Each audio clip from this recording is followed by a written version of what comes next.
وقتی سفره تو خونه ها جمع شد با هم بودنم جمع شد.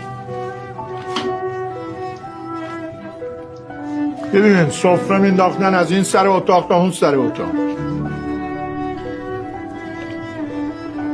عروسا، دومادا، پسرها، دخترها، نوه‌ها، مادر بزرگا، پدر بزرگا، همه دوره یه سفره، شونه به شونه.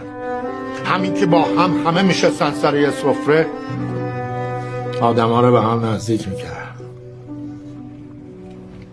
خانواده اینجوری بود.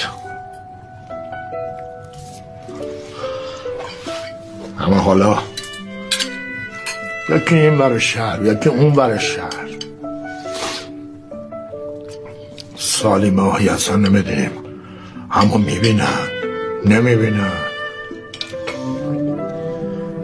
واسه همین یه نسیم همشون رو جارو میکنه.